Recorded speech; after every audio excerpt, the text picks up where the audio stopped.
Amanda Bedard, and I am Steve's wife. Steve wanted me to share with you a little bit about what has been going on in my life. About 6 weeks ago, I was in a very freak dog walking accident, and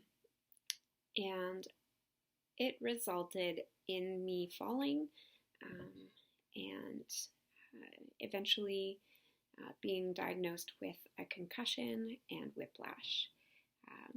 And so Steve wanted me to talk to you a little bit about my experience and what that means in terms of having a temporary disability, which is really interesting because I actually didn't think of it that way. And I really kept thinking, I'm not really sure that this is appropriate. I don't know that I have a temporary disability.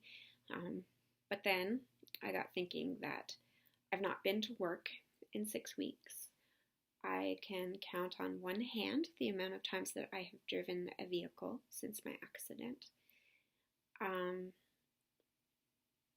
I'm struggling with everyday, day-to-day tasks.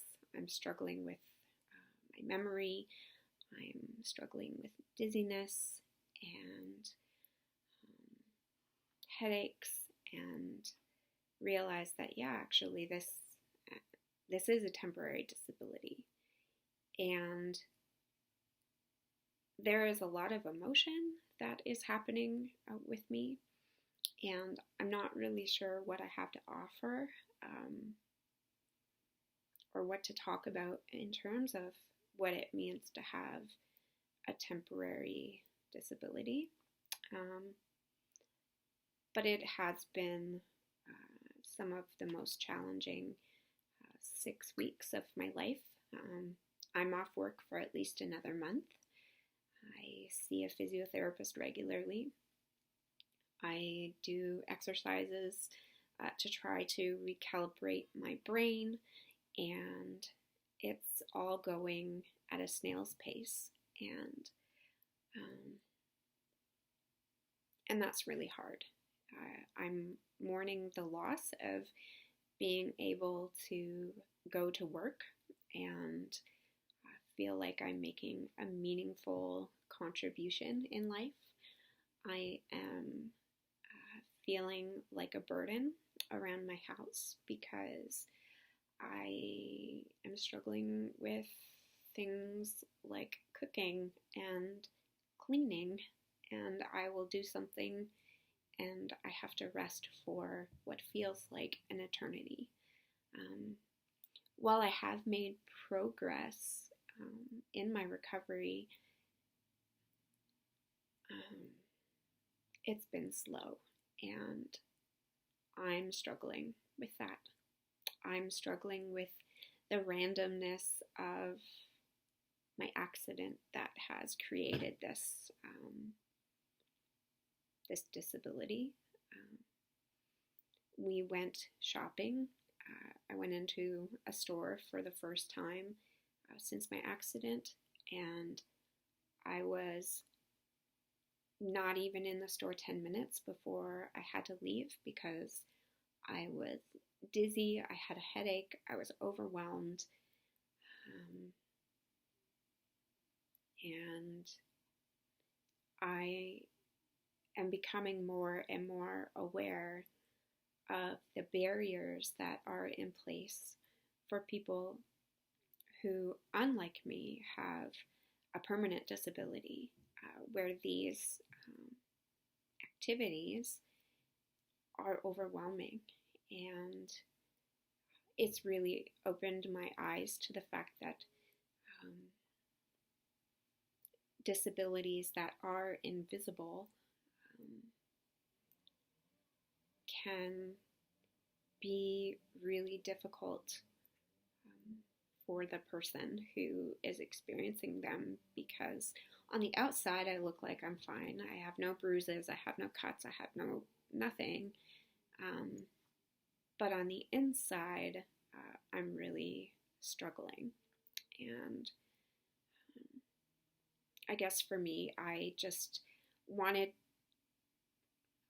one, to say that I'm sorry to the people who have these barriers and that I've taken for granted, that the things that I've taken for granted are there. I am sorry for that. I'm hoping that there's hope on the other side of this, that recovery will come.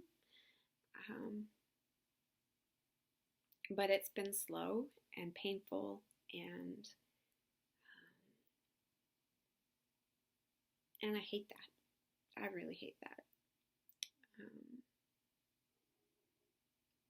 I wonder where God is in all of this. I've had so many people say, oh, God's just slowing you down. You are going too fast. And you needed to learn to rest. So God let this accident happen. And I get the intention behind why people say that, but at the same time, I don't think that that's why that happened. I think it happened because the world is random, and I have the opportunity to learn from that. But I don't think that it's something that God brought into my life because I needed to slow down, or there was a lesson that I needed to learn. So please don't say that to people. I know it comes from a place of loving, and that we all try to make meaning of the things that happen in our lives and the lives of people that we love. But know that that's not always helpful for people who are struggling with a disability. I don't find comfort in God causing this. I find comfort in knowing that God is there with me, but I do not find comfort in the fact that I somehow am being punished or need to learn a lesson, or God literally needed me to fall on my head to get through to me. I joke about those things, but at the same time, I've had people say that to me, and it's hurtful. So don't say that. In terms of supporting people who have either a temporary disability or a permanent disability, listen to their story if they're willing to tell it. Give them room, give them space, but offer tangible things too.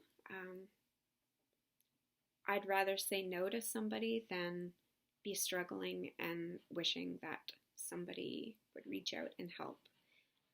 I have had to reach out to friends and say, I need help. This is really hard right now, which I'm thankful that I did, but it also feels really incredibly vulnerable to do. So reach out and just let people know that you're there and that you care. And pray for them. You can offer to pray with them, but pray for them, and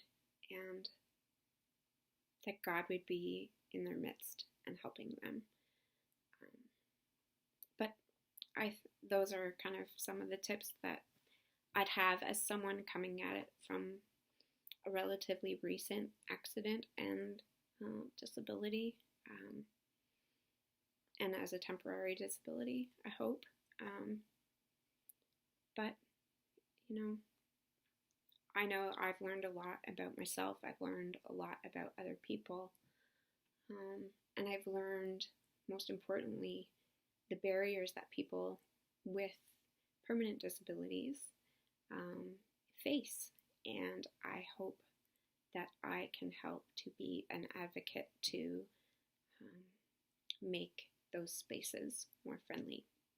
So, if you've bared with me for the last 9 minutes, thanks. If not, that's okay too. That is my experience, and we'll talk to you later. Bye.